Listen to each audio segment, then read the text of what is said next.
daawade ku soo dhawow channelkeena Sportiga fadlan si aad u hesho macluumaadka ugu dambeeya ciyaaraha subscribe saar channelkeena gambaleel kala furo si aad u noqoto qofka ugu horeeya hela muuqaaladeena cusub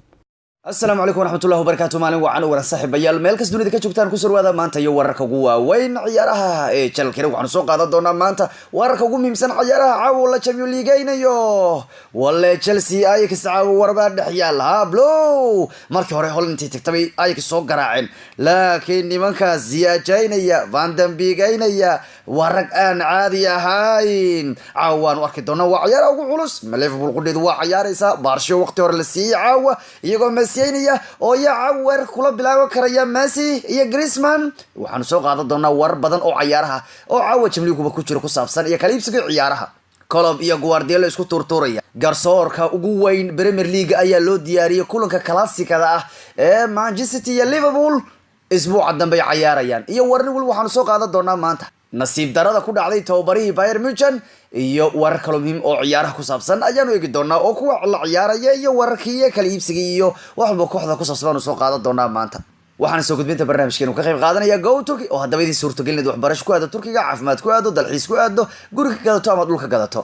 warada saaxib channelka cusubta noo subscribe garay si aad u hesho waqti kasta iyo saacad kasta macluumaadka ugu dambeeya ciyaaraha okay waa yahay caawa waxa lagu wadaa in la Champions League iyo oo ciyaaruhu waqti hore soo gali doonana waxa kamid ah Barca oo la ciyaaraysa Braga war Barca ilmahaas waa tii kulankii hore idin kululay war ilmahaas dad caawa marada kridii weysaan war Barca geeridinu xalaal ma ahan geeridinu caawa xalaal ma ahan ilmahaas waa nimankii maradii ka soo rid maalmood adduunka idin tusay inaad welitiin kuwa jilcan ee aanu Champions League qaadi karin idin tusay markii idin waaleen oo 23 darbe idin ku tuureen marka caawa waa kayo ciyaartu Barca waa tan ugu soo horeyso waxay soo gali doontaa 9-5 dhiman oo war waa ku raaxayse ha ku cimaamado oo hadhow ka seexa weeyaan haddaadan kuwa kale soo galaya 12 aad u taageerin marka Barca caawa loo fududay ciyaartooda kaamno bay ku ciyaarayaan ayagoo markay kaamno ku ciyaarayaan bariyahan 5 gool dhaliyo weeyaan 5 bay dhaliyaan ha reer shalay markay kaamno ku ciyaarayaan laga yaabo caawa kale shantu fardhiyaan laakiin Slavia waa wiil la yaab leh oo qatar badan kulankii hore Barca ka yaabsaday marka Barca waa caawa 9 fiidnimo 5 dhiban balse Inter iyo Borussia ciyaaraha caawa 12 ugu wada kamida waxayna ciyaar soo gali doontaa 12 habeenimo Borussia garoonkeeda la jooga kulankii hore Inter Milan baa soo badisay waa groupka geerida Liverpool caawa Chang bay ku qaabilaysaa Anfield Napoli salbayna waa 12 habeenimo marka Liverpool waa 12 habeenimo Inter waa 12 habeenimo si lamida Ajax iyo Blow iyana waxay soo galayaan 12 habeenimo Chelsea waxay ku qaabilaysaa kuwa Cambridge ciyaartii horena waxa adkaaday nimanka la yiraahdo Blow baa soo adkaadayo Valencia iyo qudoodu waa ciyaarayaan caawa marka Barca baa la soo hormariyo lagu cimaamadaya laakiin ciyaaruhu dambe waa 12 habeenimo caawa waa loo dhafar xamud raageynaya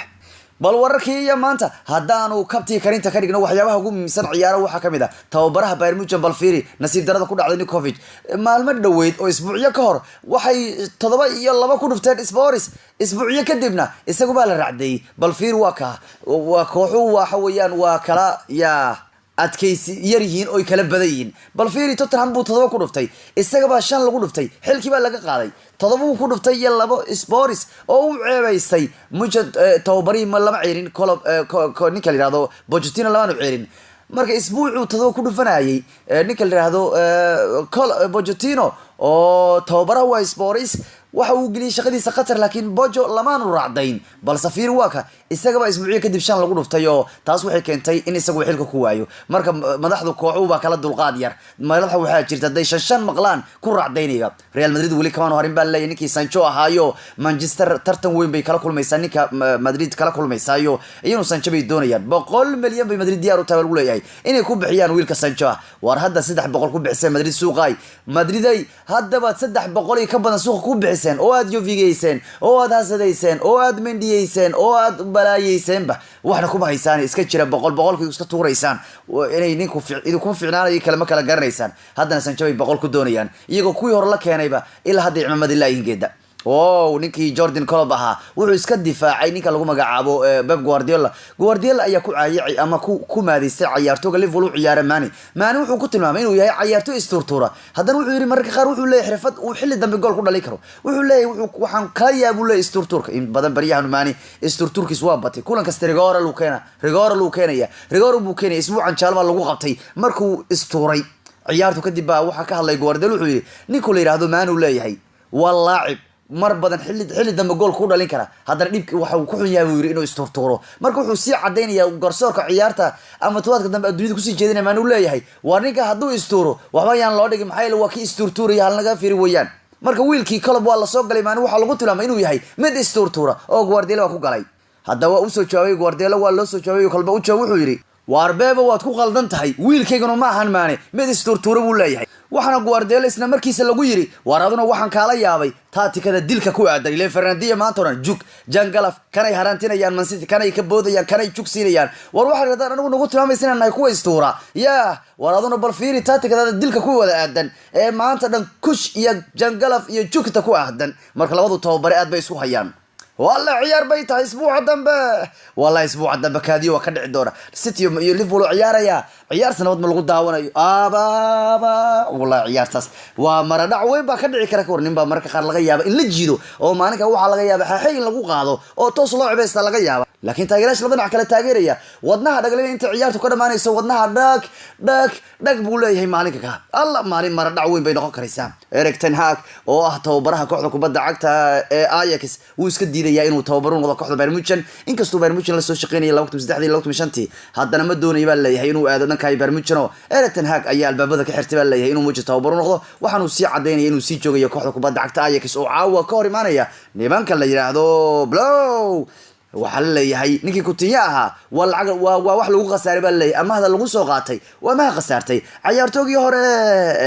Liverpool ninka uu ciyaari jiray Didier Hamann ayaa qaba kulankii shanta lagu dhufanay Bayern Munchen in Coutinho wax uu garoonka qabtay aan wahayn uu ahaa dadka dhumaya habeenka waa dhum uu leeyahay waxa uu leeyahay ilaa hadda Coutinho wax horumar uu sameey malaha buu leeyahay tani markuu ku soo beeray Bayern Munchen waliba markii tobaadkan Frankfurt shanta ku dhufanay Munchen ayuu leeyahay ninka Coutinho ah uu iska dhumay buu leeyahay marka haman wuxuu leeyahay Coutinho wax uu ku soo kordhiyay haba yaraatay ma jirto Munchen waana uu dhumay isbuucan markii shanta lagu dhufanay Munchen dhan kale Frank Lampard wuxuu cadeeyay hadii kooxdiisa suuqa kala iibsiga ay hesho in loo fasaxo bisha January ay kooxdiisa horumarin badan isku sameyn doonto Blue ayaa u baxsanaysa in laga qaado ganaaxa kala iibsiga ciyaartooyga marka la gaaro bisha January haddaba Chelsea mar loo leeyahay suuq loo sii fasaxo waa Chelsea yaa iska celi karaba marka wuxuu leeyahay hadii la cimaamado marka suuq waan gali doonaa ciyaartooydan la soo wareegi doonaa waan si adkeynaa wiri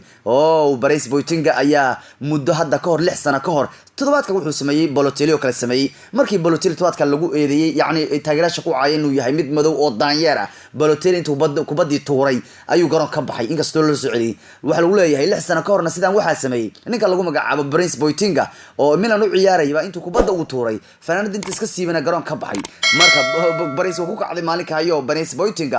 isagoo kubadda wata ayaa caydiisu maqlay markaas kubadda jooji gacanta ku qabsado tuuray fanaanada iska siibay bixi Balotelli todobaadka wuxuu ku dhacay waxa todobaadkiisna soo xasii Brice Boateng baa soo xasii isbuucan soo dhigay bartiisa wixii Balotelli isbuucan sameeyay inuu isaguna hadda ka hor u sameeyay 6 sano ka hor waxa kale uu misan inuu ciyaartooyga biishi kamidka ah ee Icardi wuxuu leeyahay waxaan sameyn doonaa wax walba oo aan ku sii joogi doono kooxda kubadda cagta biishi uu leeyahay ama hadan baan u baxday iyo xataa biishi waxay doonaysaa in si toos u qaadato Mauro Icardi oo bandhig fiican u sameynayo marka Icardi wuxuu leeyahay wax walba ayaan sameyn doonaa si aan u sii joogo kooxdan biishi aan ugu tagin marka biishi way ku qanacday Icardi ku qanacay biishi inuu meesha joogo buu doonayaa oo Inter ku laaban waxyaabaha kale uu miisan ciyaaraha waxa kamid ah Allegri waxa lagu baaqayaa inuu iska diido inuu aado Bayern Munchen oo uu aado dhanka Manchester tababariyo hore xilka Ingiriiska iyo Madrid iyo kooxo waaweyn Fabio Capello ayaa ugu baaqay Allegri inuu iska diido Munchen oo uu doorto kooxda kubadda cagta ee Manchester United wuxuu leeyahay hadii aan ahaan lahaa maanta Allegri waxaan dooran lahaa Manchester marka Allegri waxa lagu baaqayaa Capello lagu baaqayay inuu aado dhanka Manchester kala baryahan wuxuu la dhacsan yahay wiilka Arsenal u ciyaaray Martinelli armu wiilkeeda ka qaataa isagoo maalmood aad u amaanay kulankii Liverpool ay shanta ku dhamaanaysay Arsenal reebay isagoo aad u amaanay kulanka wiilkan haddana shalay isagoo Champions League laga hadlay ayuu wiilku amaanay inkastoo kaas uu ahayn Champions League waraysi ka laakiin waraysi uu siiyay ahayd Sport Intertivo waxa uu aad u amaanay wiilka la yiraahdo Arsenal wiilka Arsenal u ciyaaray Martinelli markii labaad buu amaanaya Klopp wiilkan wuu la dhacsan yahay waxa uu leeyahay wiilku caadi ma aha anigu wiilka kulankaas leeman arkin buu leeyahay Martinelli waxaan daawadu isagoo ciyaaray league u ciyaaray Arsenal waa wiil tumisay jir uu leeyahay aan caadi ahayn idu waxaan maleynayaa wuu yaani idu ha loo mahad celiyo leeyahay wuxuu Arsenal idin keenay ciyaarto inaba aan caadi ahayn buu idin keenay buu leeyahay Klopp baryahan waa Martinelli yahay Martinelli wiil caadi ma aha dhan kale ciyaarta weyn isbuuca dambe u dhaxaysa Man City Liverpool waxa loo dhibay garsooraha weyn ee lagu magacaabo Marc Olivier waa garsooraha ugu saameynta badan Premier League isaga ayaa kala dhexdhexaadin kara leeyahay maadaama labada dhinac ay 6 dhibcood u dhaxayso midna ay doonayso inay badiso 6-9 ay horumarto midna ay doonayso in 3 ay ka soo reebto dhibco ay soo yareyso waxa ciyaarta loo dhibay lagu leeyahay Olivier waa nin aad iyo aad u adag Michael Olivier ciyaari Liverpool sanadkan uu soo dhexdhexaadiyay labada ciyaarood Liverpool way badisay ciyaartii Norwich iyo ciyaartii Chelsea laakiin kulankii Man City uu sanadkan dhexdhexaadiyay waxa uu ku dhamaaday buuqo markii Man City uu ka diiday gool xilli dambe kulankii Tottenham marka isagu City baan u rooneen mooyaan kulmadeedii uu soo fiicnay mooyaan labada ciyaar Liverpool soo maamulay hore aad u soo fiicnay Liverpool ay soo guuleysay laakiin kulankii City xilli dambe uu madaxa tirayba oo uu gool ka diiday waana markaan niri Man City VAR baa loo soo diray ilaa hadda Manchester kooxda kula dagaalaysa lagu leeyahay Ibrahimovic waa ninka kooxda lagu magacaabo Bologna baana si aad u doonaysa ninkaas doonaysta jirka xilli xataa warku ay leeyihiin Milan way doonaysayo Ibrahimovic ba aad la isugu haya laakiin hadda maanta waxay warku leeyihiin Bologna ayaa dalab weyn ka gudbinaysa lagu leeyahay Ibrahimovic daadan doonaysta jir buu jira ilaa hadda wada doonaya Real Madridna waxay doonaysaa inay ka doonato kooxda Arsenal Rafael Varane ka cusub waana William Saliba wuxuu gadan yahay Arsenal ama uu kaga maqan yahay laakiin Real Madrid baa u aragtay inuu yahay Varane kooda cusub waa ciyaartoy wali kooxdii soo gadatay aan u ciyaarin Arsenal ama ku dirtay ayba doon inay qaataan Zidane wuxuu doonay inuu leeyahay dhowr ciyaartoy ku jira Saliba iyo sidoo kale nin kale oo Monaco u ciyaara iyo mid Marcel u ciyaara oo la yiraahdo Boubacar Kamara saddexda ciyaartoy ugu horeeya ninka la yiraahdo Saliba Zidane baa doonaya lagu leeyahay marka Zidane wuxuu u arkaa Saliba inuu yahay ninka Arsenal u sii gadan ee amahda ku maqan inuu yahay Varane cusub marka Madrid ay shay ku haysaa lagu leeyahay ninka kan waaba kooxdii soo gadatay inaan u ciyaarin Aguero wuxuu leeyahay Liverpool waa kooxda kaliya ee Premier League nagula dagaalami karto leeyahay waqtiga kan wuxuu leeyahay hadiiba kooxda waa kooxda kaliya Premier League darteed aan weyn karno waa kooxda kaliya ina dhaawici karta xilli ciyaareedka Premier League leeyahay yaani horyaalka naga qaadi karta laakiin mar la weydiiyay haduu yahay kulankan Clasico wuxuu yiri Clasico wuxuu yahay telefishinada kulanka Man City Liverpool u dhaxeeya wuxuu Clasico yahay telefishinada laakiin anagu kulankeena Clasico-da waa kan noo dhax anaga iyo Manchester noo dhaxay uu leeyahay anagu markii aan iimaanay uu leeyahay Premier League Manchester baa ahayd buu kooxda aan la tartamaynay waxa noogu soo xigtay uu Chelsea laakiin afartii sano soo dhaafay Liverpool soo fiicnaanaysa uu marka anaga Liverpool kulankeena Clasico noo ma ahan buu leeyahay Clasico waxa noo ah Manchester United markaan la ciyaarino iyagu ma la tartami jirnay uu leeyahay oo Real kula tartami jirnay waxa noogu soo xigtay Chelsea Liverpool ma jiri jirin buu leeyahay Liverpool baa hadda afartii sano u dambeeyay laakiin Aguero wuxuu qiray kooxda kaliya horyaalku ka qaadi karta inay tahay nimanka la yiraahdo Liverpool wuxuu leeyahay kooxda kaliya in lagu dhibi karto horyaalka Premier League oo iyagu leeyahay